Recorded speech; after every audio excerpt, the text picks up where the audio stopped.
Punjabi radio USA ਦੇ ਨਾਲ ਤੇ ਮੈਂ ਹਾਂ ਪ੍ਰਵੀਨ ਸ਼ਰਮਾ ਲੈ ਕੇ ਹਾਜ਼ਰ ਹਾਂ program update California. Update California program ਦੇ ਵਿੱਚ ਕਈ ਅਹਿਮ ਤੇ ਕਈ ਖਾਸ ਖਬਰਾਂ ਨੂੰ ਲੈ ਕੇ ਚਰਚਾ ਕਰਨ ਦੇ ਲਈ ਜੁੜ ਚੁੱਕੇ ਨੇ ਹਰਜੋਤ ਸਿੰਘ ਖਾਲਸਾ ਜੀ। ਹਰਜੋਤ ਸਿੰਘ ਜੀ, ਸਤਿ ਸ਼੍ਰੀ ਅਕਾਲ, ਸਵਾਗਤ ਹੈ ਜੀ।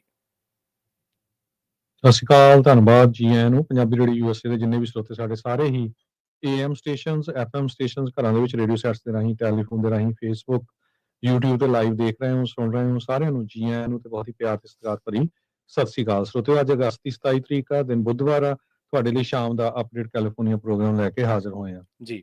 ਅਪਡੇਟ ਕੈਲੀਫੋਰਨੀਆ ਪ੍ਰੋਗਰਾਮ ਨੂੰ ਸਪਾਂਸਰ ਕਰਦੇ ਨੇ ਖਾਲਸਾ ਇੰਸ਼ੋਰੈਂਸ ਏਜੰਸੀ ਵਾਲੇ, ਜਿਨ੍ਹਾਂ ਤੋਂ ਤੁਸੀਂ ਹਰ ਤਰੀਕੇ ਦੀ ਇੰਸ਼ੋਰੈਂਸ ਲੈ ਸਕਦੇ ਹੋ। ਇੰਸ਼ੋਰੈਂਸ ਬਾਰੇ ਪਤਾ ਕਰਨ ਦੇ ਲਈ ਇਹਨਾਂ ਦਾ ਨੰਬਰ ਹੈ 408-272-2500। ਇਹ 1992 ਤੋਂ ਲਗਾਤਾਰ ਇੰਸ਼ੋਰੈਂਸ ਬਿਜ਼ਨਸ ਦੇ ਵਿੱਚ ਸ਼ਾਨਦਾਰ ਸੇਵਾਵਾਂ ਦੇ ਰਹੇ ਨੇ ਤੇ ਅਮਰੀਕਾ ਭਰ ਦੇ ਵਿੱਚ ਇੰਸ਼ੋਰੈਂਸ ਕਰਦੇ ਨੇ। ਓਬਾਮਾ ਕੇਅਰ, ਮੈਡੀਕੇਅਰ ਜਾਂ ਫਿਰ ਕਵਰਡ ਕੈਲੀਫੋਰਨੀਆ ਬਾਬਤ ਪਾਲਿਸੀ ਕਰਵਾਉਣ ਦੇ ਲਈ, ਸਲਾਹ ਲੈਣ ਦੇ ਲਈ ਅੱਜ ਹੀ ਕਾਲ ਕਰੋ 408-272-2500 ਤੇ।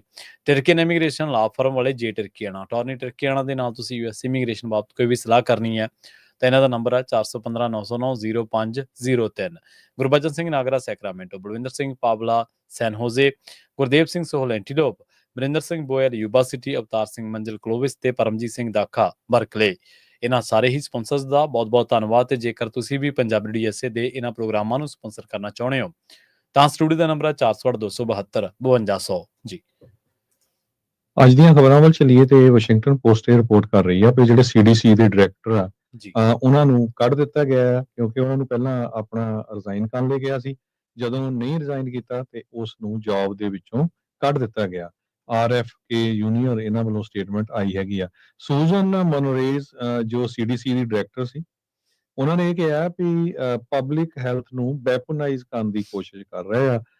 ਰੋਬਰਟ F ਕੈਨੇਡੀ ਜੂਨੀਅਰ ਜੋ ਹੈਗੇ ਆ, ਬਹੁਤ ਸਾਰੀਆਂ ਚੇਂਜਸ ਲਿਆ ਰਹੇ ਹੈਗੇ, ਖਾਸ ਕਰਕੇ ਟੀਕੇ ਨੂੰ ਲੈ ਕੇ ਬੜਾ ਵੱਡਾ ਜਿਹੜਾ ਇਸ਼ੂ ਬਣਿਆ ਹੋਇਆ ਆ। ਤੇ ਉਹ ਕਹਿੰਦੇ ਵੀ ਇਸ ਸੰਬੰਧ ਦੇ ਵਿੱਚ ਜਿਹੜਾ ਸਾਇੰਸ ਨੂੰ ਖੂੰਜੇ ਲਾਣਾ, ਮੈਂ ਉਹਦੇ ਹੱਕ ਦੇ ਵਿੱਚ ਨਹੀਂ ਤੇ ਮੈਨੂੰ as a rubber stamp use ਕਰਨਾ ਚਾਹੁੰਦੇ ਹੈਗੇ ਆ। ਸੋ ਉਹ ਇਸ ਕਰਕੇ ਮੈਂ ਰਬੜ ਸਟੈਂਪ ਬਣ ਨਹੀਂ ਸਕਦੀ। ਡਿਪਾਰਟਮੈਂਟ ਆਫ ਹੈਲਥ ਤੇ ਹਿਊਮਨ ਸਰਵਿਸਿਜ਼ ਨੇ ਜਦੋਂ ਹੀ ਇਹ ਸਟੇਟਮੈਂਟ ਆਈ ਹੈਗੀ ਆ ਸੂਜ਼ਨ ਮਨਰਾਜ਼ ਵੱਲੋਂ ਐਜ਼ ਏ ਡਾਇਰੈਕਟਰ, ਤੇ ਉਹ ਤੋਂ ਬਾਅਦ ਆਪਣੀ ਜਿਹੜੀ ਸਟੇਟਮੈਂਟ ਜਾਰੀ ਕੀਤੀ ਹੈਗੀ ਆ। ਉਹਨਾਂ ਨੇ ਕਿਹਾ ਵੀ ਉਹ ਰਿਜ਼ਾਈਨ ਨਹੀਂ ਕੀਤਾ, ਉਹਨੂੰ ਅਸੀਂ ਫਾਇਰ ਕੀਤਾ ਗਿਆ ਹੈਗਾ ਆ। ਸੋ ਕਹਿੰਦੇ ਵੀ millions of American lives at risk ਹੈਗੇ ਆ। ਇਹ ਜੋ ਸੂਜ਼ਨ ਮਨਰਾਜ਼ ਆ, ਉਸਨੇ ਸਟੇਟਮੈਂਟ ਜਾਰੀ ਕੀਤੀ ਸੀ ਕਿਉਂਕਿ ਵੀ ਪਬਲਿਕ ਹੈਲਥ ਔਰ ਪੋਲੀਟੀਕਲ ਗੇਨ ਲਈ ਵੈਪਨਾਈਜ਼ ਕਰ ਰਹੇ ਹੈਗੇ ਆ। ਸੋ ਇਹ ਇੱਕ ਟੌਪ ਦੀ ਪੋਜੀਸ਼ਨ ਸੀ ਜਿੱਥੋਂ ਇਹ ਬੀਬੀ ਜੋ ਆ ਉਹ ਰਿਜ਼ਾਈਨ ਕਰ ਗਈ ਹੈਗੀ ਜੀ। ਅਗਲੀ ਖਬਰ ਜਿਹੜੀ ਆ ਓਨਟਾਰੀਓ ਤੋਂ ਆ ਰਹੀ ਹੈ। ਓਨਟਾਰੀਓ ਦੇ ਵਿੱਚ ਤੁਸੀਂ ਦੇਖਿਆ ਹੋਣਾ ਇੱਕ ਵੀਡੀਓ ਬਹੁਤ ਜ਼ਿਆਦਾ ਵਾਇਰਲ ਹੋਈ ਸੀ।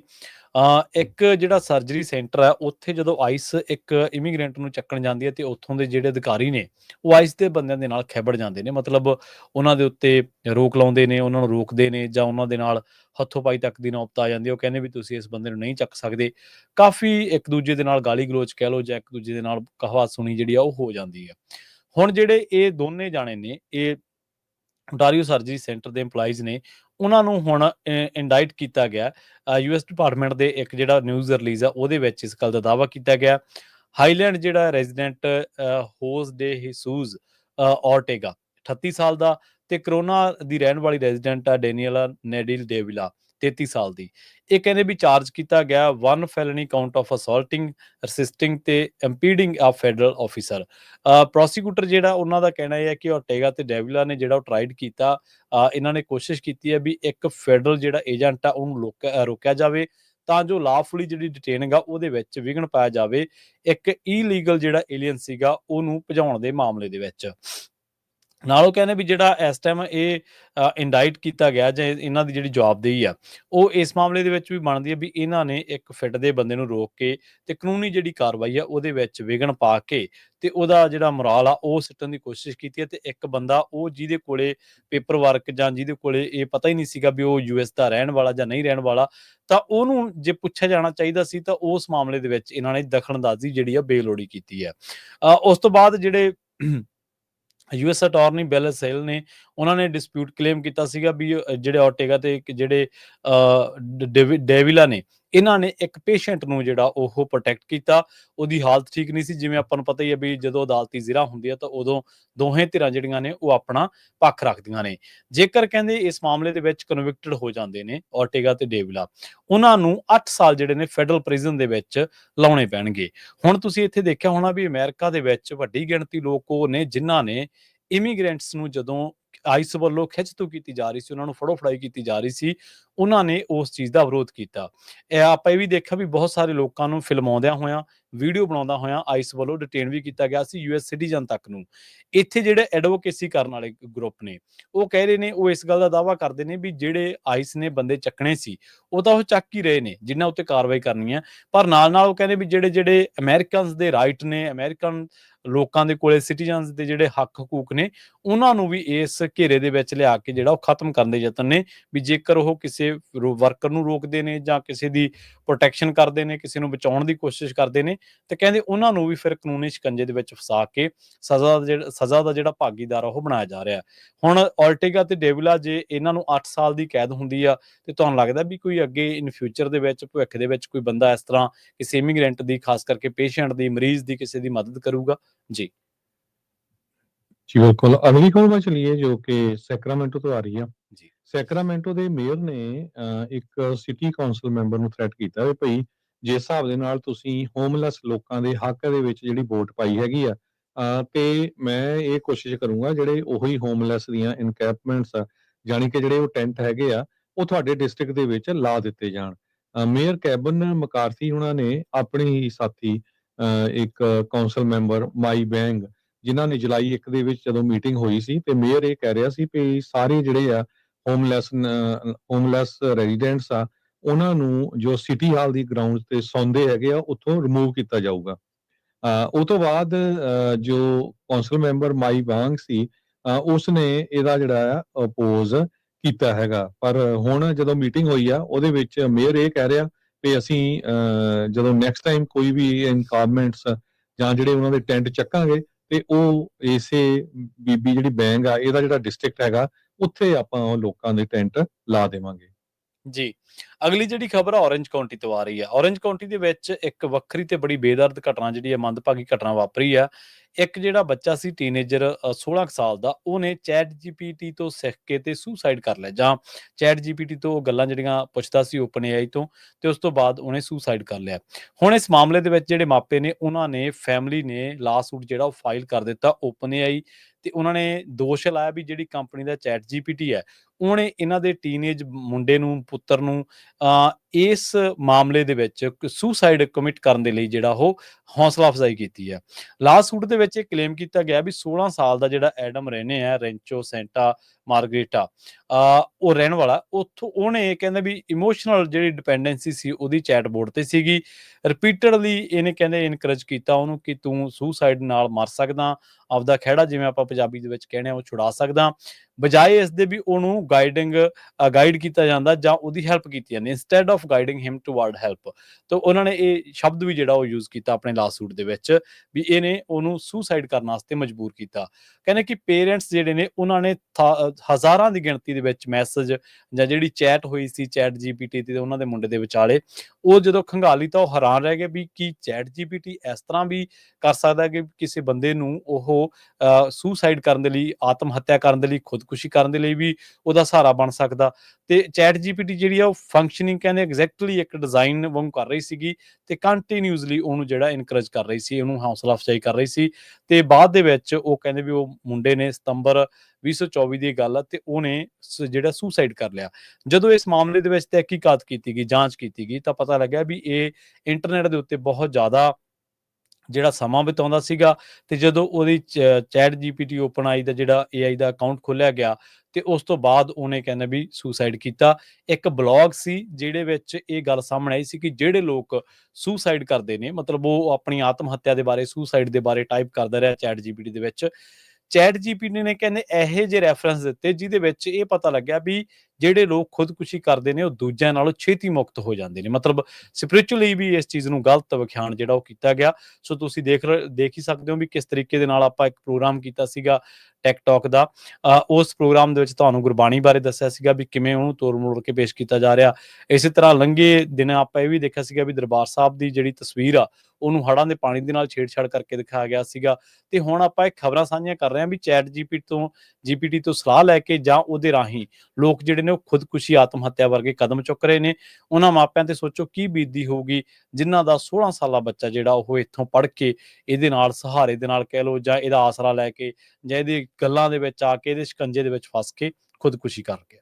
ਜੀ ਅਗਲੀ ਖਬਰ 'ਤੇ ਚੱਲੀਏ ਤੇ ਕਹਿੰਦੇ ਵੀ ਕੈਲੀਫੋਰਨੀਆ ਦੇ ਗਵਰਨਰ ਗੈਬਨ ਨਿਊਸਮ ਨੇ ਇਹ ਕਿਹਾ ਆ ਵੀ ਜਿਹੜੇ ਜੀਓਪੀ ਦੇ ਲੀਡਰਸ ਕੈਲੀਫੋਰਨੀਆ 'ਚ ਹੈਗੇ ਆ, ਉਹ ਕਿਸੇ ਤਰ੍ਹਾਂ ਦਾ ਵੀ ਜਿਹੜਾ ਆਫਿਸ ਆ ਉਹ ਡਿਜ਼ਰਵ ਨਹੀਂ ਕਰਦੇ ਉਸ ਆਫਿਸ ਦੇ ਵਿੱਚ ਉਹ ਰਹਿਣ, ਕਿਉਂਕਿ ਉਹਨਾਂ ਨੇ ਕੈਲੀਫੋਰਨੀਆ ਨੂੰ ਸਪਲਿਟ ਕਰਨ ਦੀ ਜਿਹੜੀ ਗੱਲ ਕੀਤੀ ਹੈਗੀ ਆ। ਜੀ ਕੈਲੀਫੋਰਨੀਆ ਦੀ ਇਹ 2 ਸਟੇਟ, ਇੱਕ ਦੀ ਜਗ੍ਹਾ 2 ਸਟੇਟ ਬਣਾਈਆਂ ਜਾਣ, ਇਹਦੇ ਸੰਬੰਧ ਦੇ ਵਿੱਚ ਜੋ ਰਿਪਬਲਿਕਨ ਪਾਰਟੀ ਦੇ ਜਿਹੜੇ ਕੈਲੀਫੋਰਨੀਆ ਦੇ ਵਿੱਚ ਰਿਪਰੈਜ਼ੈਂਟੇਟਿਵ ਆ ਜੇਮਸ ਗਾਲਗਰ, ਉਹਨਾਂ ਨੇ ਇਹ ਕਿਹਾ ਵੀ ਸਟੇਟ ਡਿਵਾਈਡ ਕੀਤੀ ਜਾਊਗੀ ਲੌਂਗੀਟਿਊਡਨਲੀ ਤੇ ਜਿਹੜੇ ਸ਼ਹਿਰ ਜਿਹੜੇ ਹੈਗੇ ਆ ਜਿੱਥੇ ਜ਼ਿਆਦੇ ਵੱਡੇ ਸ਼ਹਿਰ ਆ ਡੈਮੋਕ੍ਰੇਟਸ, ਉਹਨਾਂ ਨੂੰ ਇੱਕ ਜਗ੍ਹਾ ਤੇ ਦੂਜੇ ਜਿਹੜੇ ਪੇਂਡੂ ਏਰੀਏ ਹੈਗੇ ਆ ਹੋਰ ਉਸ ਨੂੰ ਦੂਜੀ ਸਟੇਟ ਦੇ ਵਿੱਚ ਜਿਹੜਾ ਬਣਾਇਆ ਜਾਊਗਾ।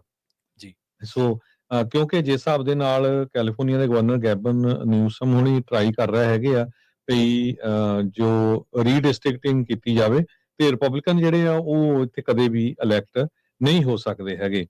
ਕੈਲੀਫੋਰਨੀਆ ਦੇ ਅਸੈਂਬਲੀ ਮਿਨੋਰਿਟੀ ਲੀਡਰ ਜੇਮਸ ਗਾਲਾਗਰ ਇਹ ਯੂਬਾ ਸਿਟੀ ਨੂੰ ਰਿਪਰੈਜ਼ੈਂਟ ਕਰਦੇ ਆ। ਸਿੱਖਾਂ ਦੇ ਵੀ ਕਾਫੀ ਮਿੱਤਰ ਮੰਨੇ ਜਾਂਦੇ ਹੈਗੇ ਆ। ਪਿਛਲੀ ਵਾਰੀ ਜਦੋਂ ਸਮਾਲ ਬਿਜ਼ਨਸ ਓਨਰਸ ਦੇ ਬਿੱਲ ਦੀ ਗੱਲ ਹੋਈ ਸੀ ਤੇ ਪੂਰਾ ਇਹਨਾਂ ਨੇ ਸਟੈਂਡ ਲਿਆ ਸੀ ਸਮਾਲ ਬਿਜ਼ਨਸ ਓਨਰਸ ਨਾਲ। ਸਾਰੇ ਜਿਹੜੇ ਪ੍ਰੋਟੈਸਟ ਤੇ ਗਏ ਸਾਰਿਆਂ ਨੂੰ ਪਤਾ ਹੈ ਵੀ ਉੱਥੇ ਇਹ ਪਹੁੰਚਦੇ ਰਹੇ ਹੈਗੇ ਆ। ਸੋ ਗਾਲੇਗਰ ਜੋ ਆ ਉਹਨਾਂ ਨੇ ਇਹ ਕਿਹਾ ਵੀ ਅਸੀਂ ਫਾਈਲ ਕਰਨ ਜਾ ਰਹੇ ਹਾਂ ਪੇਪਰ ਵਰਕ AGR 23, ਜਿਹਦੇ ਮੁਤਾਬਕ 2 ਜਿਹੜੀਆਂ ਕੈਲੀਫੋਰਨੀਆ ਦੀਆਂ ਸਟੇਟਸ ਬਣਾਈਆਂ ਜਾਣਗੀਆਂ। ਇੱਕ ਲਿਬਰਲ ਕੋਸਟ ਹੋਊਗੀ ਤੇ ਦੂਜੀ ਜਿਹੜੀ ਹੋਗੀ uniting California's conservative inland counties. 2 state solution ਕਹਿੰਦੇ ਵੀ ਹੁਣ ਇਹ ਸਾਨੂੰ ਕਰਨਾ ਪੈਣਾ ਹੈਗਾ ਆ। ਪਰ ਗੈਬਨ ਨਿਊਸਮ ਨੇ ਇਹ ਤੋਂ ਬਾਅਦ ਇਹ ਕਿਹਾ ਵੀ ਇਹ ਜਿਹੜੇ ਰਿਪਬਲਿਕਨ ਆ ਜਿਹੜੇ ਇੱਕ ਸਟੇਟ ਨੂੰ ਵੰਡਣ ਦੀ ਗੱਲ ਕਰਦੇ ਆ, ਇਹ ਤਾਂ ਕਦੇ ਵੀ ਇਹਨਾਂ ਦੇ ਕੋਲ ਆਫਿਸ ਹੋਣਾ ਨਹੀਂ ਚਾਹੀਦਾ ਹੈਗਾ। ਸਾਰਿਆਂ ਨੂੰ ਪਤਾ ਵੀ ਕੈਲੀਫੋਰਨੀਆ ਬਹੁਤ ਵੱਡੀ ਸਟੇਟ ਆ, 52 ਦੇ ਕਰੀਬ ਇਹਦੀਆਂ ਕਾਉਂਟੀਜ਼ ਹੈਗੀਆਂ ਆ ਤੇ ਪਰ ਜਿਸ ਹਿਸਾਬ ਦੇ ਨਾਲ ਜੋ ਰਿਪਬਲਿਕਨ ਆ ਇੱਥੋਂ ਵੈਨਿਸ਼ ਹੁੰਦੇ ਜਾ ਰਹੇ ਆ, ਖਤਮ ਹੁੰਦੇ ਜਾ ਰਹੇ ਆ।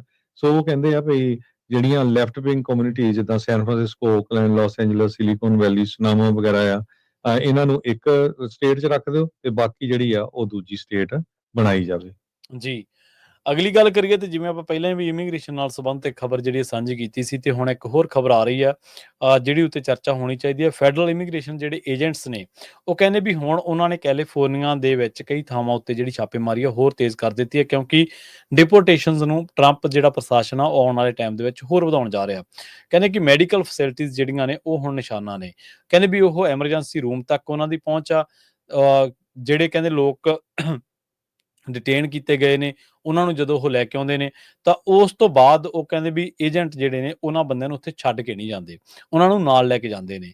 ਲੰਘੇ ਦਿਨੀ ਕਹਿੰਦੇ ਇੱਕ LA ਏਰੀਆ ਹਸਪੀਟਲ ਦੇ ਵਿੱਚ ਆਈਸ ਨੇ ਇੱਕ ਡਿਟੇਨ ਕੀਤੇ ਹੋਏ ਜਦੋਂ ਇਮੀਗ੍ਰੈਂਟ ਨੂੰ ਲੈ ਕੇ ਆਂਦਾ ਤੇ ਉਦੋਂ ਕਹਿੰਦੇ ਵੀ ਉਹ ਮੈਡੀਕਲ ਕ੍ਰਾਈਸਿਸ ਦੇ ਵਿੱਚੋਂ ਲੰਘ ਰਿਹਾ ਸੀਗਾ ਤੇ ਉਹਨੂੰ ਡਿਟੇਨ ਕੀਤਾ ਗਿਆ। ਬਾਅਦ ਦੇ ਵਿੱਚ ਇਹਨਾਂ ਨੇ ਰੱਖਿਆ ਉਹਨੂੰ 2 ਵੀਕਸ, ਕਹਿੰਦੇ 2 ਹਫ਼ਤੇ ਜਿਹੜਾ ਉਹ ਆਈਸ ਦੇ ਏਜੰਟ ਜਿਹੜੀ ਇਹਦੀ ਵੇਟ ਕਰਦੇ ਰਹੇ ਇਸ ਔਰਤ ਦੀ ਵੀ ਕਦੋਂ ਉਹਨੂੰ ਡਿਸਚਾਰਜ ਜਿਹੜਾ ਉਹ ਕੀਤਾ ਜਾਊਗਾ। ਕਹਿੰਦੇ ਵੀ ਇੱਥੋਂ ਇਹ ਵੀ ਪਤਾ ਲੱਗਦਾ ਵੀ ਇਹ ਜਿਹੜੇ ਲੋਕ ਨੇ ਹਸਪਤਾਲਾਂ ਦੇ ਵਿੱਚ ਬਹਿ ਕੇ ਨਹੀਂ ਮੁੜਦੇ, ਉੱਥੇ ਹੋਰ ਵੀ ਨਜ਼ਰ ਰੱਖਦੇ ਨੇ। ਕਹਿੰਦੇ ਵੀ ਉਹ ਲੋਕ ਜਿਹੜੇ ਲੋਕਾਂ ਨੂੰ ਜਦੋਂ ਡਿਸਚਾਰਜ ਕਰਵਾਉਣ ਆਉਂਦੇ ਨੇ ਜਾਂ ਉਹਦੀ ਰਾਖੀ ਰੱਖਦੇ ਨੇ ਕਿ ਕਿਤੇ ਭੱਜ ਨਾ ਜਾਵੇ, ਤਾਂ ਹੋਰ ਲੋਕਾਂ ਨੂੰ ਵੀ ਜਿਹੜਾ ਉਹ ਚੇਜ਼ ਕਰ ਸਕਦੇ ਨੇ। ਫੈਡਰਲ ਏਜੰਟ ਕਹਿੰਦੇ ਕੈਲੀਫੋਰਨੀਆ ਦੇ ਸਰਜੀਕਲ ਸੈਂਟਰ ਦੇ ਵਿੱਚ ਉਹਨਾਂ ਨੇ ਅਜਿਹਾ ਕੀਤਾ। ਇਹ ਜਿਹੜੇ ਕਹਿੰਦੇ ਏਜੰਟਸ ਨੇ ਆਮ ਤੌਰ ਤੇ ਆਰਮਡ ਹੁੰਦੇ ਨੇ ਤੇ ਉਹਨਾਂ ਦੇ ਜਿਹੜੇ ਫੇਸ ਹੁੰਦੇ ਨੇ ਕਵਰ ਹੁੰਦੇ ਨੇ। ਬਹੁਤ ਲੋਕ ਨੇ ਜਿਹੜੇ ਉਹਨਾਂ ਨੂੰ ਦੇਖਦੇ ਵੀ ਨੇ ਉੱਥੇ। ਕਹਿੰਦੇ ਵੀ ਜਦੋਂ ਇਹ ਕਿਸੇ ਹਸਪੀਟਲ ਦੇ ਵਿੱਚ ਵੜ ਜਾਂਦੇ ਨੇ ਇਹ ਉਸ ਮਰੀਜ਼ ਤੱਕ ਜਾਂ ਉਸ ਬੰਦੇ ਤੱਕ ਨਹੀਂ ਰਹਿੰਦੇ, ਇਹ ਕਈ ਹੋਰ ਬੰਦਿਆਂ ਨੂੰ ਵੀ ਜਿਹੜੀ ਪੁੱਛ ਪੜਤਾਲ ਕਰਦੇ ਰਹਿੰਦੇ ਨੇ। ਖਾਸ ਤੌਰ ਤੇ ਜਿਹੜੇ ਲੋਕਾਂ ਦੀ ਦਿੱਖ ਅਮਰੀਕਨ ਨਹੀਂ ਹੈ, ਖਾਸ ਤੌਰ ਤੇ ਜਿਹੜੇ ਲੋਕਾਂ ਦੀ ਜਿਹੜੀ ਬੋਲੀ ਆ, ਉਹ ਜਿਹੜਾ ਉਹਨਾਂ ਦਾ ਉਚਾਰਨ ਇੰਗਲਿਸ਼ ਆ, ਉਹਨਾਂ ਤੋਂ ਫਿਰ ਇਹ ਹੋਰ ਕਈ ਸਵਾਲ ਪੁੱਛਦੇ ਨੇ। ਇਸ ਤਰ੍ਹਾਂ ਦਾ ਕਹਿੰਦੇ ਵੀ LA ਦੀ ਇੱਕ ਜਿਹੜੀ ਫੈਸਿਲਿਟੀ ਆ ਉੱਥੇ ਹੋਇਆ। ਹਸਪੀਟਲਸ ਦੀ ਇੱਕ ਜਥੇਬੰਦੀ ਆ, ਉਹਨਾਂ ਦੇ ਜਿਹੜੇ ਕਰਤਾ ਧਰਤਾ ਨੇ ਉਹਦੇ ਵਿੱਚ ਲੂਇਸ ਰਿਚਰਡਸਨ ਨੇ, ਉਹ ਵਾਈਸ ਪ੍ਰੈਜ਼ੀਡੈਂਟ ਨੇ, ਤੇ council of California hospital association ਦੇ ਨਾਲ ਜੁੜੇ ਹੋਏ ਨੇ। ਉਹ ਕਹਿੰਦੇ ਵੀ ਸਾਡੇ ਕੋਲੇ ਇਨਮੇਟਸ ਵੀ ਆਉਂਦੇ ਨੇ, ਡਿਟੇਨੀਵਸ ਵੀ ਆਉਂਦੇ ਨੇ, ਅਰੈਸਟ ਕੀਤੇ ਹੋਏ ਲੋਕ ਵੀ ਆਉਂਦੇ ਨੇ, ਪੁਲਿਸ ਵੀ ਆਉਂਦੀ ਹੈ, ਸ਼ੈਰਿਫ ਵੀ ਆਉਂਦਾ, ਹਾਈਵੇ ਪੈਟਰੋਲ ਵੀ ਆਉਂਦੀ ਹੈ, ਤੇ ਆਈਸ ਵੀ ਆਉਂਦੀ ਹੈ। ਕਹਿੰਦੇ ਇਹਨਾਂ ਦੀ ਜੌਬ ਹੈ ਵੀ ਜਦੋਂ ਕਿਸੇ ਬੰਦੇ ਦੀ ਜਿਹੜੀ ਤਬੀਅਤ ਆ, ਉਹਦੀ ਜਿਹੜੀ ਸਿਹਤ ਆ, ਉਹ ਵਿਗੜ ਜਾਂਦੀ ਹੈ, ਤੇ ਉਦੋਂ ਇਹਨਾਂ ਨੂੰ ਲਿਆਉਣਾ ਪੈਂਦਾ। ਪਰ ਕਹਿੰਦੇ ਵੀ ਇੱਕ ਕਮਾਲ ਦੀ ਗੱਲ ਹੈ ਵੀ ਇੱਥੇ ਆ ਕੇ ਉਹ ਲੋਕ ਜਿਹੜੇ ਨੇ ਦੂਜਿਆਂ ਲੋਕਾਂ ਨੂੰ ਵੀ ਪੁੱਛ ਪੜਤਾਲ ਕਰਦੇ ਨੇ। ਇਮੀਗ੍ਰੇਸ਼ਨ ਅਟਾਰਨੀਜ਼ ਜਿਹੜੇ ਨੇ ਐਡਵੋਕੇਸੀ ਕਰਦੇ ਨੇ। ਉਹ ਕਹਿੰਦੇ ਵੀ ਇਸ ਤਰ੍ਹਾਂ ਜੇ ਤੁਸੀਂ ਫੈਸਿਲਿਟੀਜ਼ ਦੇ ਵਿੱਚ ਜਾ ਕੇ ਜਾਂ ਹਸਪਤਾਲਾਂ ਦੇ ਵਿੱਚ ਜਾ ਕੇ ਜੇਕਰ ਤੁਸੀਂ ਹੈਲਥ ਵਰਕਰਸ ਨੂੰ ਹੀ ਇਸ ਤਰ੍ਹਾਂ ਖੌਫਜ਼ਦਾ ਕਰਨਾ ਹੈ, ਤੇ ਇਹ ਕਹਿੰਦੇ ਵੀ ਕੋਈ ਚੰਗੀ ਗੱਲ ਨਹੀਂ ਹੈ। ਸੋ ਹੁਣ ਆਪਾਂ ਨੂੰ ਇਸ ਚੀਜ਼ ਦਾ ਆਉਣ ਵਾਲੇ ਦਿਨਾਂ ਦੇ ਵਿੱਚ, ਹੋ ਸਕਦਾ ਆਪਾਂ ਨੂੰ ਅੱਜ ਇਹ ਚੀਜ਼ਾਂ ਨਜ਼ਰ ਨਾ ਆਉਣ, ਆਉਣ ਵਾਲੇ ਦਿਨਾਂ ਦੇ ਵਿੱਚ ਆਪਾਂ ਨੂੰ ਜਿਹੜਾ ਉਹ ਇਹ ਪ੍ਰਭਾਵ ਦੇਖਣ ਨੂੰ ਮਿਲੂਗਾ। ਫਰੈਜ਼ਨੋ ਦੇ ਵਿੱਚ ਵੀ ਇੱਕ ਆਫ ਦੀ ਰਿਕਾਰਡ ਜਦੋਂ ਆਪਾਂ ਲੋਕਾਂ ਦੇ ਨਾਲ ਗੱਲਬਾਤ ਕਰਦੇ ਹਾਂ, ਫਰੈਜ਼ਨੋ ਦੇ ਵਿੱਚ ਵੀ ਇੱਕ ਬਹੁਤ ਵੱਡਾ ਹਸਪਤਾਲ ਆ ਜਿਹਦੇ ਵਿੱਚ ਆਈਸ ਦੇ ਬੰਦੇ 2-3 ਵਾਰੀ ਆਉਂਦੇ ਰਹੇ। ਉਹਨਾਂ ਨੂੰ ਸ਼ੱਕ ਸੀਗਾ ਕਿ ਕੋਈ ਬੰਦੇ ਦਾ ਉਹ ਪਿੱਛਾ ਕਰਦੇ ਸੀ। ਉਹਨਾਂ ਨੂੰ ਸ਼ੱਕ ਸੀਗਾ ਕਿ ਸ਼ਾਇਦ ਈਵਨਿੰਗ ਸ਼ਿਫਟ ਦੇ ਵਿੱਚ ਇੱਥੇ ਆਉਂਦਾ, ਤੇ ਉਹ 2-3 ਦਿਨ ਉਹਦਾ ਪਿੱਛਾ ਕਰਦੇ ਰਹੇ। ਆਈਸ ਏਜੰਟ ਕਹਿੰਦੇ ਕਿ ਜੋਨ ਮੋਇਰ ਮੈਡੀਕਲ ਸੈਂਟਰ ਆ ਜਿਹੜਾ ਕੌਨਕੌਰਡ ਦੇ ਵਿੱਚ, ਇੱਥੇ ਵੀ ਜੁਲਾਈ 29 ਦੀ ਗੱਲ ਆ ਜਦੋਂ ਉਹਨਾਂ ਨੇ ਇੱਕ ਬੰਦੇ ਦੇ ਪਿੱਛੇ ਕਈ ਵਾਰ ਇੱਥੇ ਵਿੱਚ ਆ ਕੇ ਦਖਲਅੰਦਾਜ਼ੀ ਜਾਂ ਉਹਦੀ ਭਾਲ ਕੀਤੀ ਆ। ਜੀ। ਅਗਲੀ ਖਬਰ ਵੀ ਇਮੀਗ੍ਰੇਸ਼ਨ ਨਾਲ ਰਿਲੇਟਡ ਆ। ਡਿਪਾਰਟਮੈਂਟ ਆਫ ਜਸਟਿਸ ਕਾਫੀ ਜ਼ਿਆਦਾ ਚੇਂਜਸ ਕਰ ਰਿਹਾ ਇਮੀਗ੍ਰੇਸ਼ਨ ਜੱਜਸ ਦੇ ਸੰਬੰਧ ਦੇ ਵਿੱਚ। 100 ਤੋਂ ਵੱਧ ਜਿਹੜੇ ਜੱਜ ਆ, ਜਾਂ ਤਾਂ ਉਹ ਕੁਇਟ ਕਰ ਗਏ ਆ ਜਾਂ ਉਹ ਰਿਜ਼ਾਈਨ ਕਰ ਗਏ ਆ। ਪਹਿਲਾਂ ਕੀ ਹੁੰਦਾ ਸੀ ਵੀ ਘੱਟੋ ਘੱਟ 10 ਸਾਲ ਦਾ ਐਕਸਪੀਰੀਅੰਸ ਹੋਣਾ ਚਾਹੀਦਾ ਜਿਸ ਨੂੰ ਇਮੀਗ੍ਰੇਸ਼ਨ ਜੱਜ ਲਾਇਆ ਜਾਂਦਾ ਸੀ। ਪਰ ਹੁਣ ਟਰੰਪ ਐਡਮਿਨਿਸਟ੍ਰੇਸ਼ਨ ਆਪਣਾ ਪੂਰਾ ਕੰਟਰੋਲ ਲੈਣਾ ਚਾਹੁੰਦਾ। ਉਹ ਕਹਿੰਦੇ ਵੀ ਕਿਸੇ ਵੀ ਵਕੀਲ ਨੂੰ ਫੜ ਕੇ ਟੈਂਪਰੇਰੀ ਜੱਜ ਬਣਾਇਆ ਜਾ ਸਕਦਾ ਹੈਗਾ, ਤਾਂ ਕਿ ਜਿਹੜੇ ਇੰਨੇ ਲੰਮੇ ਕੇਸ ਹੈਗੇ ਪੋਲੀਟੀਕਲ ਅਸਾਈਲਮ ਦੇ, ਉਹਨਾਂ ਨੂੰ ਜਲਦੀ ਤੋਂ ਜਲਦੀ ਜਿਹੜਾ ਨਿਪਟਾਇਆ ਜਾ ਸਕੇ। ਅਟਾਰਨੀ ਜਨਰਲ ਪੈਮ ਬੌਂਡੀ ਦੇ ਕੋਲ ਇਹ ਬਹੁਤ ਵੱਡੀ ਜਿਹੜੀ ਪਾਵਰ ਹੋਊਗੀ ਵੀ ਕਿਸੇ ਵੀ ਵਕੀਲ ਨੂੰ ਫੜ ਕੇ ਉਹਨੂੰ ਕਹਿ ਦਿਓ ਵੀ ਤੁਸੀਂ ਜੇ ਇਮੀਗ੍ਰੇਸ਼ਨ ਜੱਜ ਦੇ ਲਈ ਤੁਸੀਂ ਜਿਹੜੀ ਐਜ਼ ਏ ਜੱਜ ਵਰਕਆਊਟ ਕਰੋਗੇ। 2014 ਤੋਂ ਲੈ ਕੇ ਹੁਣ ਤੱਕ ਜਿਹੜੀ ਜਸਟਿਸ ਡਿਪਾਰਟਮੈਂਟ ਆ, ਉਹ ਸਿਰਫ ਜਿਹੜੇ ਸਾਬਕਾ ਇਮੀਗ੍ਰੇਸ਼ਨ ਜੱਜਸ, ਐਡਮਿਨਿਸਟ੍ਰੇਟਿਵ ਲਾ ਜੱਜਸ ਜਾਂ ਹੋਰ ਜੱਜਸ ਜਿਹੜੇ ਬਾਕੀ ਏਜੰਸੀਆਂ ਤੋਂ ਉਹਨਾਂ ਨੂੰ ਲਾਉਂਦੇ ਸੀ, ਜਿਨ੍ਹਾਂ ਕੋਲ ਘੱਟੋ ਘੱਟ 10 ਸਾਲ ਦਾ ਐਕਸਪੀਰੀਅੰਸ ਹੁੰਦਾ ਸੀਗਾ ਸੋ ਇਮੀਗ੍ਰੇਸ਼ਨ ਦੇ ਮਾਮਲੇ ਦੇ ਵਿੱਚ। ਪਰ ਹੁਣ ਉਹਨਾਂ ਨੇ ਪੈਮ ਬੌਂਡੀ ਜੋ ਆ ਅਟਾਰਨੀ ਜਨਰਲ ਆ, ਉਹਨਾਂ ਨੇ ਇਹ ਕਿਹਾ ਵੀ ਨਵਾਂ ਜਿਹੜਾ ਰੂਲ ਆ ਉਹ EOAIR ਡਾਇਰੈਕਟਰ ਨੂੰ ਪਰਮਿਟ ਕਰੂਗਾ ਵੀ ਤੁਸੀਂ ਕਿਸੇ ਨੂੰ ਵੀ ਡੈਜ਼ਿਗਨੇਟ ਕਰ ਸਕਦੇ ਅਟਾਰਨੀ ਨੂੰ, ਤੇ ਚਾਹੇ ਉਹਦਾ 6 ਮਹੀਨੇ ਦਾ ਹੀ ਐਕਸਪੀਰੀਅੰਸ ਹੋਵੇ, ਨੋ ਮੈਟਰ ਵਾਟ, ਤੇ ਉਹ ਇਮੀਡੀਏਟਲੀ ਜਿਹੜਾ ਕੇਸ ਆ ਉਹ ਪੋਲੀਟੀਕਲ ਅਸਾਈਲਮ ਦੇ ਨਿਪਟਾ ਦੇਵੇ। ਕਹਿੰਦੇ ਵੀ ਨੰਬਰ ਆਫ ਕੇਸਿਸ ਜੋ EOIR ਦੇ ਸਾਹਮਣੇ ਆ ਰਹੇ ਆ ਬਹੁਤ ਜ਼ਿਆਦਾ ਹੋਏ ਹੈਗੇ ਆ। 3.7 ਮਿਲੀਅਨ ਕੇਸ ਪਏ ਹੈਗੇ ਆ, ਬੈਕਲੌਗ ਬਹੁਤ ਆ, ਤੇ ਇਹ ਚਾਹੁੰਦੇ ਆ ਵੀ ਜਲਦੀ ਤੋਂ ਜਲਦੀ ਜਿਹੜੇ ਕੇਸ ਨਿਪਟਾਏ ਜਾਣ ਤੇ ਲੋਕਾਂ ਨੂੰ ਜਿਹੜਾ ਆ ਉਹ ਡਿਪੋਰਟ ਕੀਤਾ ਜਾਵੇ। ਸੋ 700 ਦੇ ਕਰੀਬ ਜਿਹੜੇ ਜੱਜਸ ਪਿਛਲੇ ਦਹਾਕੇ ਤੋਂ ਇਸ ਜਿਹੜੇ ਇਮੀਗ੍ਰੇਸ਼ਨ ਜੱਜ ਉਹ ਕੰਮ ਕਰ ਰਹੇ ਸੀ। ਜੀ। ਸੋ ਆਪਣਾ ਜਿਹੜਾ ਖਬਰਾਂ ਦਾ ਸਮਾਂ ਜੀ ਉਹ ਸਮਾਪਤੀ ਵਾਲਾ। ਜਾਂਦੇ ਜਾਂਦੇ ਇੱਕ ਜਿਹੜੀ ਖਬਰ ਆ ਉਹ ਸ਼ੇਅਰ ਕਰ ਦਈਏ। ਇੱਕ ਸਰਵੇ ਸਾਹਮਣੇ ਆਇਆ ਜਿਹੜਾ ਕਰਵਾਇਆ ਗਿਆ ਇੱਕ ਜਿਹੜੀ ਜਥੇਬੰਦੀ ਆ ਉਹਦੇ ਵੱਲੋਂ। ਇਹ ਜਿਹੜੀ ਨੈਸ਼ਨਲ ਲੌਨ ਕੇਅਰ ਕੰਪਨੀ ਆ ਕੋਈ, ਲੌਨ ਸਟਾਰ, ਤੇ ਉਹਨਾਂ ਨੇ ਐਨਾਲਾਈਜ਼ ਕੀਤਾ ਕਾਫੀ ਜਿਹੜੀਆਂ ਕੈਟਾਗਰੀਜ਼ ਦੇ ਤਹਿਤ ਵੱਖ-ਵੱਖ ਸ਼ਹਿਰਾਂ ਨੂੰ, ਵੀ ਉਹਨਾਂ ਦੀ ਕਲੀਨਿਕ ਕਿਵੇਂ ਆ, ਪੋਲਿਊਸ਼ਨ ਉੱਥੇ ਕਿੰਨਾ, ਲਿਵਿੰਗ ਕੰਡੀਸ਼ਨਸ ਕਿਹੋ ਜਿਹੀਆਂ ਨੇ, ਤੇ ਵੇਸਟ ਜਿਹੜਾ ਇਨਫਰਾਸਟ੍ਰਕਚਰ ਆ ਉਹ ਕਿਹੋ ਜਿਹਾ। ਰੈਜ਼ੀਡੈਂਟ ਜਿਹੜੇ ਨੇ ਉੱਥੋਂ ਦੇ, ਉਹਨਾਂ ਦਾ ਜਿਹੜੀ ਡਿਸਸੈਟਿਸਫੈਕਸ਼ਨ ਹੈ ਉਹ ਕਿੱਥੋਂ ਤੱਕ ਹੈ। ਕਹਿੰਦੇ ਵੀ ਕੈਲੀਫੋਰਨੀਆ ਦੇ ਕਈ ਸ਼ਹਿਰ ਜਿਹੜੇ ਨੇ ਉਹ ਇਸ ਲਿਸਟ ਦੇ ਵਿੱਚ ਨੇ। ਅਮਰੀਕਾ ਭਰ ਦੇ ਵਿੱਚ ਸੈਨ ਬਰਨੀਂਡੋ ਜਿਹੜੀ ਡੀਨੋ ਹੈ ਉਹ ਕੈਲੀਫੋਰਨੀਆ ਦੇ ਵਿੱਚ 55 ਸਕੋਰਾਂ ਦੇ ਨਾਲ ਪਹਿਲੇ ਨੰਬਰ ਤੇ ਹੈ ਅਮਰੀਕਾ ਭਰ ਦੇ ਵਿੱਚ। ਲਾਸ ਐਂਜਲਸ 49 ਸਕੋਰ ਦੇ ਨਾਲ ਦੂਜੇ ਨੰਬਰ ਤੇ ਹੈ। ਡੈਟਰੋਇਟ ਜਿਹੜਾ ਉਹ ਤੀਜੇ ਨੰਬਰ ਤੇ ਹੈ। ਰੀਡਿੰਗ ਚੌਥੇ ਤੇ ਹੈ। ਓਨਟਾਰੀਓ ਕੈਲੀਫੋਰਨੀਆ ਦਾ ਫਿਰ ਜਿਹੜਾ 5ਵੇਂ ਨੰਬਰ ਤੇ ਹੈ। ਇਸੇ ਤਰ੍ਹਾਂ ਕਰੋਨਾ ਜਿਹੜਾ ਉਹ 10ਵੇਂ ਨੰਬਰ ਤੇ ਹੈ। ਬਹੁਤ ਸਾਰੇ ਸ਼ਹਿਰਾਂ ਦੇ ਵਿੱਚੋਂ ਜਿਹੜੇ ਕੈਲੀਫੋਰਨੀਆ ਦੇ ਕਹਿੰਦੇ ਜਿਹੜੇ 5 ਸ਼ਹਿਰ ਆ ਉਹ ਲਗਾਤਾਰ ਇਸ ਸੂਚੀ ਦੇ ਵਿੱਚ ਨੇ, ਜਿਹਦੇ ਵਿੱਚ new jersey, Arizona, new jersey ਦੇ 2 ਨੇ, ਐਰੀਜ਼ੋਨਾ ਦਾ 1 ਹੈ, ਤੇ ਹੋਰ ਜਿਹੜੀਆਂ 1-2 ਸਟੇਟਾਂ ਨੇ, ਮਿਸ਼ੀਗਨ ਦਾ 1 ਹੈ। ਸੋ ਇਹ ਜਿਹੜੀ ਸੈਨ ਬਰਨੀਡੋ ਕਾਉਂਟੀ ਆ, ਇਹ ਜਿਹੜੀ ਆ ਅਮਰੀਕਾ ਭਰ ਦੇ ਵਿੱਚੋਂ ਉਹਨਾਂ ਹਾਲਾਤਾਂ ਦੇ ਵਿੱਚ ਗਿਣੀ ਗਈ ਹੈ, ਉਹਨਾਂ ਸ਼ਹਿਰਾਂ ਦੇ ਵਿੱਚ ਇਹਨੂੰ ਕਾਊਂਟ ਕੀਤਾ ਗਿਆ ਜਿੱਥੇ ਲੋਕਾਂ ਦਾ ਜਿਹੜਾ ਰੈਜ਼ੀਡੈਂਟ ਜਿਹੜੇ ਨੇ ਉਹ ਡਿਸਸੈਟਿਸਫੈਕਸ਼ਨ ਦੇ ਤੌਰ ਤੇ ਰਹਿ ਰਹੇ ਨੇ। ਕਲੀਨਿੰਗ ਦੇ ਮਾਮਲੇ ਦੇ ਵਿੱਚ, ਪੋਲਿਊਸ਼ਨ ਦੇ ਮਾਮਲੇ ਦੇ ਵਿੱਚ, ਲਿਵਿੰਗ ਕੰਡੀਸ਼ਨਸ ਕੈਜੀਆਂ ਨੇ ਉਹਨਾਂ ਦੇ ਮਾਮਲਿਆਂ ਦੇ ਵਿੱਚ। ਜੀ। ਅਗਲੀ ਖਬਰ ਇੱਕ ਫ੍ਰਿਜ਼ਨੋ ਤੋਂ ਆ ਰਹੀ ਹੈ। ਫ੍ਰਿਜ਼ਨੋ ਦੇ ਵਿੱਚ ਬਹੁਤ ਹੀ ਮਸ਼ਹੂਰ ਬੰਦਾ ਬੌਬੀ ਸਾਲਾਜ਼ਾਰ, ਜਿਹਦੇ ਕਾਫੀ ਰੈਸਟੋਰੈਂਟ ਆ। ਬੌਬੀ ਸਾਲਾਜ਼ਾਰ ਰੈਸਟੋਰੈਂਟ ਫ੍ਰਿਜ਼ਨੋ 'ਚ ਵੀ ਆ, ਕਲੋਵਿਸ ਦੇ ਵਿੱਚ ਵੀ ਆ। ਉਹਨੂੰ ਜਿਹੜੇ ਆ ਹੁਣ ਅਰੈਸਟ ਕੀਤਾ ਗਿਆ ਹੈਗਾ ਡਿਪਾਰਟਮੈਂਟ ਆਫ ਜਸਟਿਸ ਵੱਲੋਂ। ਜੀ। ਕਹਿੰਦੇ ਵੀ ਉਸਨੇ ਇੱਕ ਗੈਂਗ ਮੈਂਬਰ ਨੂੰ ਹਾਇਰ ਕੀਤਾ ਤਾਂ ਕਿ ਉਸਦੇ ਰੈਸਟੋਰੈਂਟ ਨੂੰ ਅੱਗ ਲਾਈ ਜਾ ਸਕੇ ਤੇ ਉਹ ਇੰਸ਼ੋਰੈਂਸ ਤੋਂ ਕਲੇਮ ਕਰ ਲਵੇ।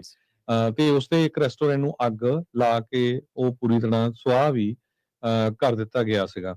ਪ੍ਰੋਸੀਕਿਊਟਰਸ ਨੇ ਅਨਾਉਂਸ ਕੀਤਾ ਵੀ 63 ਸਾਲਾਂ ਦਾ ਸਾਲਾਜ਼ਾਰ, ਉਸ ਨੂੰ ਫੈਡਰਲ ਕੰਪਲੇਂਟ ਦੇ ਅਧੀਨ ਜੋ ਅਰੈਸਟ ਕੀਤਾ ਗਿਆ ਹੈ for arson of a commercial property, arson in furtherance of felony for directing a motorcycle gang member ਜੀ। to set fire to a underperforming restaurant property। ਉਹ ਜਿਹੜਾ ਰੈਸਟੋਰੈਂਟ ਚੱਲਦਾ ਚੱਜ ਨਾਲ ਹੈ ਨਹੀਂ ਸੀ, ਇਨਕਮ ਘੱਟ ਸੀ, ਤੇ ਉਸਨੇ ਜੀ ਗੈਂਗ ਮੈਂਬਰ ਫੜ ਕੇ ਤੇ ਉਹਨੂੰ ਕਿਹਾ ਵੀ ਤੈਨੂੰ ਪੈਸੇ ਦਿੰਨਾ ਤੇ ਮੇਰੇ ਸਟੋਰ ਨੂੰ, ਜਿਹੜੀ ਰੈਸਟੋਰੈਂਟ ਨੂੰ ਅੱਗ ਲਾ ਦੇ। ਤੇ ਜਦੋਂ ਇਹ ਰੈਸਟੋਰੈਂਟ ਨੂੰ ਅੱਗ ਲੱਗ ਗਈ, ਉਹ ਤੋਂ ਬਾਅਦ ਜਦੋਂ ਇਨਵੈਸਟੀਗੇਸ਼ਨ ਸ਼ੁਰੂ ਹੋਈ ਤੇ ਹੁਣ ਉਹ ਮਾਲਕ ਸਾਹਿਬ ਜਿਹੜੇ ਆ ਉਹਨਾਂ ਨੂੰ ਹੀ ਜਿਹੜਾ ਆ ਅਰੈਸਟ ਕਰ ਲਿਆ ਗਿਆ ਹੈਗਾ। ਤੇ ਫੈਡਰਲ ਪ੍ਰੋਸੀਕਿਊਟਰਸ ਨੇ ਇਹ ਕਿਹਾ ਆ ਵੀ $9,80,739 ਦਾ ਜਿਹੜਾ ਕਲੇਮ ਹੋਇਆ ਸੀ, ਉਹ ਹੁਣ ਇਸ ਨੂੰ ਪੈਸੇ ਜਿਹੜੇ ਵਾਪਸ ਦੇਣੇ ਵੀ ਪਊਗੇ ਤੇ 20 ਸਾਲਾਂ ਤੱਕ ਦੀ ਜਿਹੜੀ ਸਜ਼ਾ ਆ ਉਹ ਹੋ ਸਕਦੀ ਹੈਗੀ ਆ। ਜੀ। ਸ਼ਾਇਦ ਕਈ ਵਾਰੀ ਲੋਕਾਂ ਨੂੰ ਇਹ ਨਹੀਂ ਪਤਾ ਹਰਜੋਤ ਸਿੰਘ ਜੀ, ਵੀ ਜਿਹੜੀਆਂ ਕੰਪਨੀਆਂ ਨੇ ਜਿਹੜੀਆਂ ਤੁਹਾਡੇ ਤੋਂ ਪ੍ਰੀਮੀਅਮ ਲੈਂਦੀਆਂ ਨੇ, ਉਹ ਤੁਹਾਨੂੰ ਪ੍ਰੀਮੀਅਮ ਦੇਣ ਵਾਸਤੇ ਨਹੀਂ ਬੈਠੀਆਂ। ਉਹ ਕਿੰਨੇ ਹੀ ਖਰਚਾ ਜਿਹੜਾ ਕਰ ਦਿੰਦੀਆਂ ਨੇ ਆਪਦੇ ਜਸੂਸਾਂ ਦੇ ਰਾਹੀਂ, ਆਪਦੇ ਵਰਕਰਾਂ ਦੇ ਰਾਹੀਂ ਪਤਾ ਲਾਉਣ ਦੇ ਵਿੱਚ ਕਿ ਕੀ ਇਹ ਕਲੇਮ ਸਹੀ ਹੈ ਜਾਂ ਗਲਤ ਆ। ਇਸ ਤਰ੍ਹਾਂ ਤਾਂ ਉਹਨਾਂ ਨੂੰ ਲੁੱਟ ਕੇ ਹੀ ਖਾ ਜਾਣ ਲੋਕ ਵੀ ਬਈ ਮੇਰਾ ਤਾਂ ਹੋ ਗਿਆ ਤੇ ਚਲੋ ਹੁਣ। ਇਸ ਤਰ੍ਹਾਂ ਨਹੀਂ ਚੱਲਦਾ। ਹੁਣ 20 ਸਾਲਾਂ ਦੀ ਸਜ਼ਾ ਤਾਂ ਹੋਊਗੀ। ਆਪਣੀ ਪ੍ਰਾਪਰਟੀ ਦੇ ਵੀ ਹੱਥੋਂ ਬੰਦਾ ਜਿਹੜਾ ਲਾਲਚ ਵੱਸ ਪੈ ਕੇ ਧੋ ਚੁੱਕਿਆ। ਜਾਂਦੇ ਜਾਂਦੇ ਹਰਜੋਤ ਸਿੰਘ ਜੀ, ਕਰੰਸੀ ਦੇ ਬਾਰੇ ਤੇ ਸਟਾਕ ਦੇ ਬਾਰੇ ਜ਼ਰੂਰ ਜਿਹੜੀ ਜਾਣਕਾਰੀ ਹੈ ਉਹ ਸਾਂਝੀ ਕਰਦੀ ਚੱਲੇ। ਜੀ, ਕਰੰਸੀ ਦੀ ਤੁਸੀਂ ਕਰਦੇ ਹੋ ਤੇ ਜਿਹੜੀ ਸਟਾਕ ਮਾਰਕੀਟ ਉਹ ਮੈਂ ਦੱਸਦਾ ਜੀ। ਤੇ ਕਰੰਸੀ ਦੀ ਰੁਪਈਆ ਧੜ ਥੱਲੇ ਨੂੰ ਜਾ ਰਿਹਾ ਹੈਗਾ। ਬਾਰ-ਬਾਰ ਆਪਾਂ ਕਹਿੰਦੇ ਰਹਿੰਦੇ ਆ ਵੀ ਜਿਹੜੇ ਆਪਣੇ ਭੈਣ ਭਰਾ ਆ, ਬਜ਼ੁਰਗ ਆ, ਜਿਨ੍ਹਾਂ ਨੂੰ ਪੈਨਸ਼ਨਾਂ ਮਿਲਦੀਆਂ ਇੰਡੀਆ ਦੇ ਵਿੱਚ, ਪੈਸੇ ਜਮ੍ਹਾਂ ਕਰਾਇਓ, ਕੱਢ ਲਓ। ਉਹ ਹਰ ਰੋਜ਼ ਜਿਹੜਾ ਰੁਪਈਆ ਥੱਲੇ ਨੂੰ ਡਿੱਗਦਾ ਜਾ ਰਿਹਾ ਆ, ਉਹਨਾਂ ਨੂੰ ਕੱਢ ਕੇ ਇੱਥੇ ਡਾਲਰ ਜਮ੍ਹਾਂ ਕਰਾ ਲਓ। ਸੋ ਜੇ ਆ ਸਟਾਕ ਮਾਰਕੀਟ ਦੀ ਗੱਲ ਕਰਦੇ ਜਾਈਏ ਤੇ ਜਿਹੜੇ ਡਾਓ ਜੋਨ ਇੰਡਸਟਰੀਅਲ ਆ ਉਹ ਅੱਪ ਗਿਆ 0.32%, ਕਲੋਜ਼ ਹੋਇਆ ਹੈਗਾ 45,565 ਦੇ ਉੱਤੇ। S&P ਇੰਡੈਕਸ ਅੱਪ ਗਿਆ ਹੈਗਾ 0.24%, ਕਲੋਜ਼ ਹੋਇਆ 481 ਦੇ ਉੱਤੇ। ਨੈਸਡੈਕ ਅੱਪ ਗਿਆ 0.21% ਤੇ ਕਲੋਜ਼ ਹੋਇਆ 21,590 ਦੇ ਉੱਤੇ। ਜੀ। ਇਸੇ ਤਰ੍ਹਾਂ ਜੇਕਰ ਕਰੰਸੀ ਦੀ ਗੱਲ ਕਰੀਏ ਤਾਂ ਅੱਜ ਇੱਕ ਯੂਐਸ ਡਾਲਰ ਦੀ ਕੀਮਤ ਕੈਨੇਡਾ ਦੇ $1 ਤੇ 38 ਸੈਂਟ ਦੇ ਬਰਾਬਰ, ਇੰਡੀਆ ਦੇ 87 ਰੁਪਏ ਤੇ 66 ਪੈਸਿਆਂ ਦੇ ਬਰਾਬਰ ਤੇ ਪਾਕਿਸਤਾਨ ਦੇ 283 ਰੁਪਏ ਤੇ 59 ਪੈਸਿਆਂ ਦੇ ਬਰਾਬਰ ਇੱਕ ਯੂਐਸ ਡਾਲਰ ਦੀ ਕੀਮਤ ਰਹੀ ਹੈ। ਜੀ। ਸੋ ਇੱਥੇ ਹੀ ਸਰੋਤਿਆਂ ਤੋਂ ਇਜਾਜ਼ਤ ਲੈਂਦੇ ਹਾਂ। ਬਹੁਤ ਕੁਛ ਇਮੀਗ੍ਰੇਸ਼ਨ ਦੇ ਮਾਮਲੇ 'ਚ ਡੇਲੀ ਚੇਂਜ ਹੋ ਰਿਹਾ ਹੈਗਾ। ਬਹੁਤ ਸਖਤ ਕਾਨੂੰਨ ਲਾਏ ਜਾ ਰਹੇ ਹੈਗੇ ਆ। ਸਵੇਰੇ ਆਪਾਂ ਖਬਰ ਸਾਂਝੀ ਕੀਤੀ ਸੀ ਵੀ ਕਿਸ ਤਰ੍ਹਾਂ ਨਵਾਂ ਬਿੱਲ ਆਇਆ ਜਿਹੜਾ ਕਾਂਗਰਸ 'ਚੋਂ ਪਾਸ ਹੋ ਚੁੱਕਾ, ਸੈਨੇਟ 'ਚ ਹੈਗਾ ਤੇ ਪ੍ਰੈਜ਼ੀਡੈਂਟ ਦੇ ਸਾਈਨ ਕਰਨੇ ਆ ਤੇ ਕੋਈ ਵੀ ਜਿਹੜਾ ਡਰਾਈਵ ਕਰੂਗਾ ਅੰਡਰ ਇਨਫਲੂਐਂਸ, ਚਾਹੇ ਉਹ ਸ਼ਰਾਬ ਹੋਵੇ ਜਾਂ ਕੋਈ ਹੋਰ ਨਸ਼ਾ ਹੋਵੇ, ਚਾਹੇ ਉਹ 20 ਸਾਲ ਪੁਰਾਣਾ ਵੀ ਹੋਵੇ, ਉਸ ਬੰਦੇ ਨੂੰ ਡਿਪੋਰਟ ਕੀਤਾ ਜਾਊਗਾ ਇਮੀਡੀਏਟਲੀ। ਕੋਈ ਹੀਅਰਿੰਗ ਨਹੀਂ। ਉਹ ਐਜ਼ ਲੌਂਗ ਐਜ਼ ਉਹ ਜੇ ਗ੍ਰੀਨ ਕਾਰਡ ਹੋਲਡਰ ਆ ਜਾਂ ਵਰਕ ਪਰਮਿਟ ਹੈਗਾ, ਸਿਟੀਜ਼ਨ ਜਿਹੜਾ ਉਹ ਬਚ ਜਾਊਗਾ। ਸੋ ਇਸੇ ਤਰ੍ਹਾਂ ਹੁਣ ਮੈਂ ਤੁਹਾਡੇ ਨਾਲ ਖਬਰ ਸਾਂਝੀ ਕੀਤੀ ਆ ਕਿ 100 ਦੇ ਕਰੀਬ ਜਿਹੜੇ ਇਮੀਗ੍ਰੇਸ਼ਨ ਜੱਜ ਜਿਹੜੇ ਆ ਉਹ ਜਾਂ ਤਾਂ ਫਾਇਰ ਕਰ ਦਿੱਤੇ ਗਏ ਆ ਜਾਂ ਉਹ ਰਿਜ਼ਾਈਨ ਕਰ ਗਏ ਆ। ਉਹਨਾਂ ਦੀ ਜਗ੍ਹਾ ਹੁਣ ਕਿਸੇ ਵੀ ਵਕੀਲ ਨੂੰ ਫੜ ਕੇ ਟੈਂਪਰੇਰੀ ਜਿਹੜਾ ਜੱਜ ਲਾਇਆ ਜਾ ਸਕੂਗਾ ਤਾਂ ਕਿ ਜਿਹੜੇ ਪੋਲੀਟੀਕਲ ਅਸਾਈਲਮ ਦੇ ਕੇਸ ਆ ਧੜਾ ਧੜ ਨਿਪਟਾਏ ਜਾ ਸਕਣ ਤੇ ਲੋਕਾਂ ਨੂੰ ਜਿਹੜਾ ਡਿਪੋਰਟ ਕੀਤਾ ਜਾਵੇ। ਸੋ ਬਹੁਤ ਕੁਝ ਇਮੀਗ੍ਰੇਸ਼ਨ ਚੇਂਜ ਹੋ ਰਿਹਾ। ਸ਼ਨੀਚਰਵਾਰ ਦਾ ਜਿਹੜਾ ਸਾਡਾ ਪ੍ਰੋਗਰਾਮ ਹੋਣਾ ਆ ਅਟਾਰਨੀ ਜੀਤ ਰਕੀਆਣਾ ਉਹਨਾਂ ਦੇ ਨਾਲ, ਉਹ ਸਵੇਰੇ 9 ਵਜੇ ਤੋਂ ਲੈ ਕੇ 11 ਵਜੇ ਤੱਕ ਹੁੰਦਾ ਹੈਗਾ ਤੇ ਜਰੂਰ ਸੁਣਿਓ। ਉਹਦੇ ਵਿੱਚ ਬਹੁਤ ਜ਼ਿਆਦਾ ਜਿਹੜੀਆਂ ਡਿਟੇਲ ਇਨਫੋਰਮੇਸ਼ਨ ਹੁੰਦੀਆਂ, ਕਿਉਂਕਿ ਆਪਾਂ ਤਾਂ ਇਮੀਗ੍ਰੇਸ਼ਨ ਵਕੀਲ ਨਹੀਂ, ਆਪਾਂ ਸਿਰਫ ਤੁਹਾਡੇ ਨਾਲ ਜਿਹੜੀਆਂ ਟੌਪ ਨੋਚ ਅਖਬਾਰਾਂ ਹੈਗੀਆਂ ਉਹਨਾਂ 'ਚ ਕੀ ਖਬਰ ਹੈਗੀ ਉਹ ਪੜ੍ਹ ਕੇ ਤੁਹਾਡੇ ਨਾਲ ਸਾਂਝੀ ਕਰ ਸਕਦੇ ਹੈਗੇ ਆ। ਸੋ ਇੱਥੇ ਹੀ ਸਰੋਤਿਆਂ ਤੋਂ ਇਜਾਜ਼ਤ ਲੈਂਦੇ ਆ। ਮੇਰੇ ਹਰਜੋਤ ਸਿੰਘ ਵੱਲੋਂ ਤੇ ਪ੍ਰਵੀਨ ਸ਼ਰਮਾ ਵੱਲੋਂ ਤੁਹਾਨੂੰ ਸਾਰਿਆਂ ਨੂੰ ਬਹੁਤ ਹੀ ਪਿਆਰ ਤੇ ਸਤਿਕਾਰ ਭਰੀ ਸਤਿ ਸ੍ਰੀ ਅਕਾਲ ਤੇ ਸੁਣਦੇ ਤੇ ਦੇਖਦੇ ਰਹੋ ਪੰਜਾਬੀ ਰੇਡੀਓ USA।